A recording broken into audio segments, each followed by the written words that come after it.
Alright, second episode. Here, I'm going to just charge through this area. I'm actually going to use Tensor's transformation to try and simplify this, so I don't have to rest so much. The enemies around here are not particularly difficult, and so I'm just going to whack on them with my virtual sword.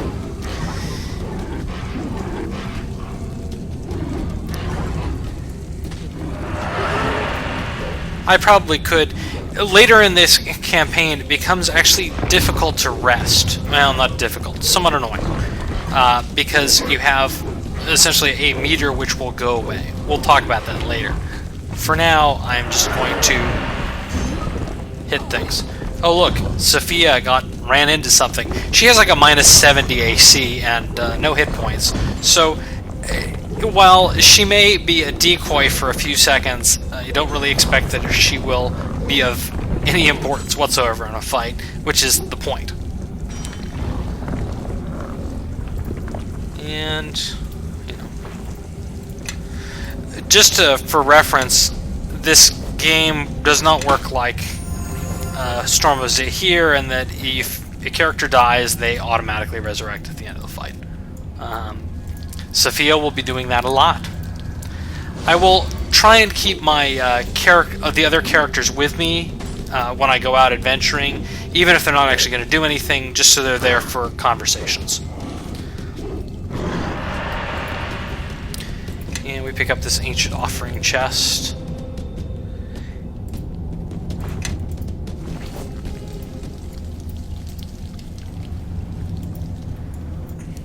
This initial area has quite a few very nice items, actually. Some of which are more important than others. In this particular case, that robe that I just picked up is very useful. Let's just put it that way. If you were not a wizard, I guess it would be even more useful, especially if you're a melee type character. Ironically, it's a very important item against the final boss. I'll discuss that in a sec. But here's the very most important item for me. There's this thing called an Orglash coming up, and it tells you it's not welcome and blah blah. And you can tell you prepare to be destroyed, or you can keep talking to it. And more or less all it says is it needs a master, and you can either kill it or bring it with you. Sophia says not to trust it. It doesn't actually do anything. The most important thing about this Orglash crystal, you can use it to summon an Orglash, which has some use actually. I'll explain much later, but no, not much later. But the big thing is that it makes you immune to cold damage. This is real important because I'm casting if you look at my skills down here that are set up, I have 5 different meta magics of Ice Storm, and there's a 6th over here. Ice Storm is going to affect me, but if I'm immune to ice, then I can just cast it at myself and take 2d6 damage from the physical damage of it and be okay. The armor here is Skin of Shadow. This is this robe I was talking about.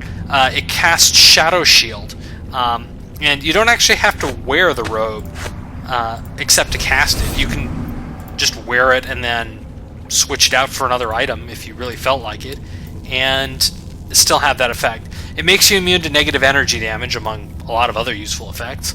And there are a couple places, well actually there's exactly one place where negative energy damage is a big deal. So the other thing things I picked up are this Telthori totem, which gives skill bonuses, and this ring, which, it's garbage. But I'll identify it for now.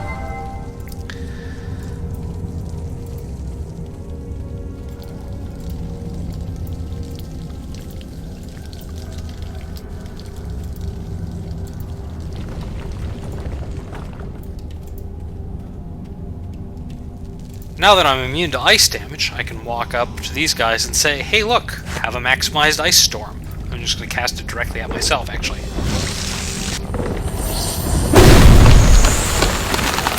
Doesn't quite kill them, but close enough.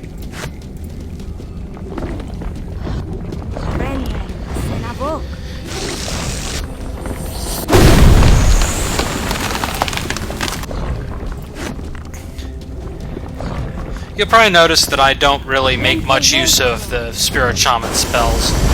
The main thing a Spirit Shaman gives me is really buffs and a couple more castings of Ice Storm, frankly.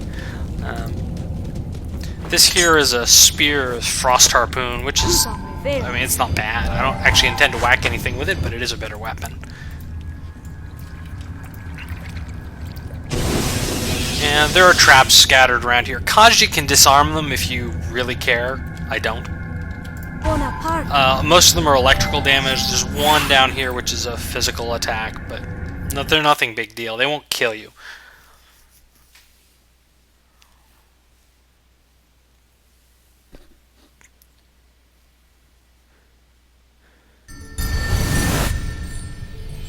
There are two side areas. These ruins are to the made out first in area. in origin.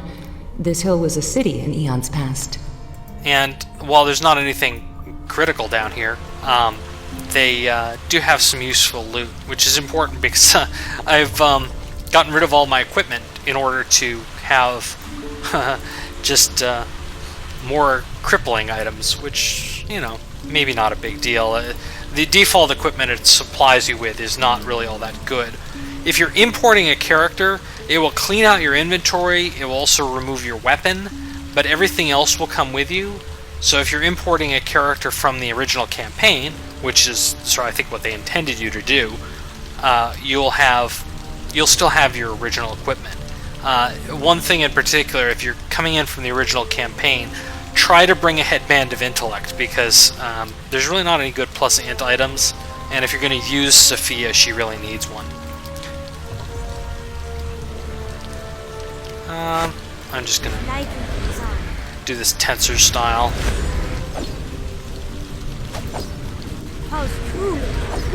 The more you struggle, the more painful your death will be. Oops.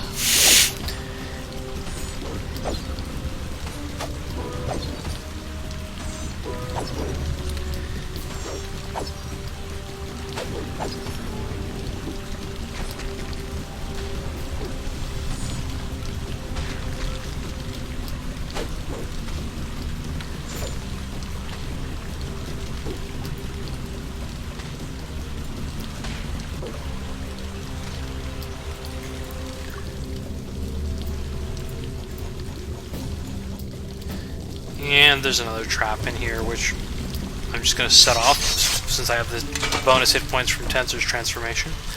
This statue has an Imiskari Rod, which will cast Greater Dispelling. Not a real big deal, but if you don't have any innate spellcasting ability, it's not a bad thing to have. And there's some just default armor and stuff. That's just another +3 longsword.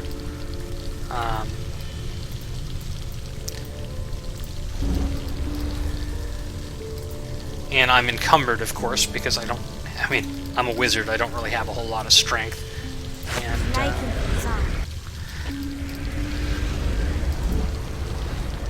notably, if you use Kaji, or if you disarm things manually, if you were a thief, you do get XP for it, so if that's worth it to you, then do it, but I'm not going to bother. Let's just identify this stuff. There's an item here, Elemental's Ruin. There's new feats that they added, which only exist as bonus feats from items. It basically lets you score critical hits on elementals. Not a big deal, actually. But if you were doing a critical hit-based build, it is kind of important because there are a lot of elementals. And I'm just going to give Sophia all this junk.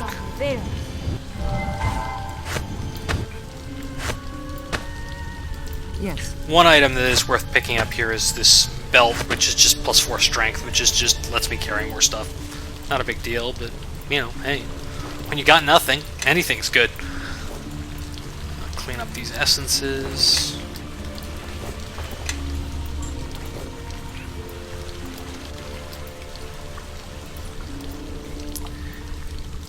There's another companion here, which I'm not going to actually recruit, because, well, I guess I have to recruit him to get some influence with Sophia. He's not very useful. More or less, he's just a fighter. More or less, Sophia is impressed that you know something about spellcraft. Okay, great. And she says that it's not at full strength. If you have craft alchemy, you can do it yourself using this hellfire powder. Otherwise, you can just hand it to Sophia. She can't walk because she has literally a 0 strength. And she'll make this rejuvenation salve, which I could give to the golem, but I'm not going to because it'll make him more effective in combat. And that's the last thing I want. Actually, I'm going to just turn AI off so that he doesn't do anything. And that's the forge area.